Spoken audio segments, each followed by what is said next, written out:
प्रेम से बोलिए सच्चे दरबार के। ओम जयंती मंगला काली भद्र काली कपालिनी दुर्गा क्षमा सेवा धात्री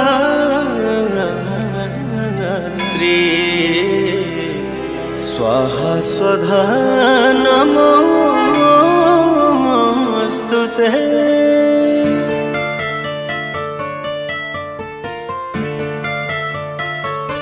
माई के आरती उतारो रे मंगल गीत गाओ रे। माई के आरती उतारो रे मंगल गीत गाओ रे। बड़ा भाग्य माई घरवा तयली तरल अंगनवा जे पौआई धैली। घिउआ के दिया जरा रे मैया जी के भोग लगा रे। माई के आरती उतारो रे मंगल गीत गाओ रे। जय जय जय माँ जय माँ जय जय जय माँ जय माँ।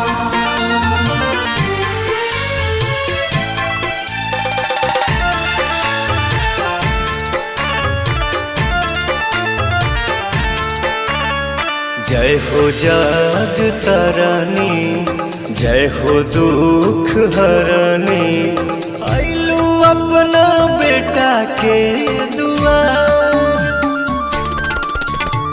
हाई हम पुजरिया रखी नजरिया सुखी रहे पूरा परिवार।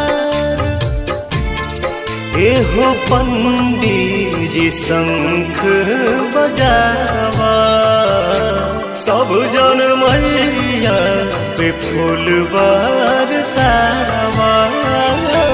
मैया के चुनरी ओढ़ाओ रे हरी हरी चूड़ी चढ़ाओ रे। माई के आरती उतारो रे मंगल गीत गाओ रे।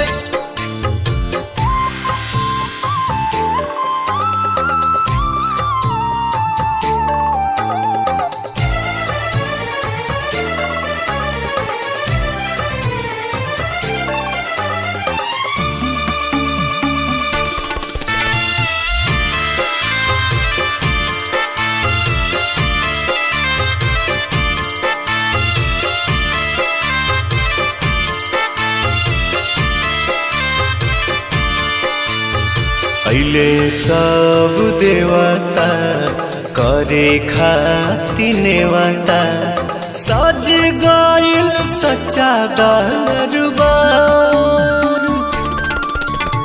सभे पाँव पूजे चारों ओरिया गूंजे माई तोहार जय जयकार। श्याम देहाती आजाद गीतिया लिखले पवन तोहर गावे के भजन सिखले।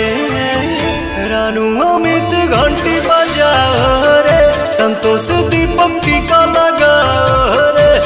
माई के आरती उतारो रे मंगल गीत गाओ रे।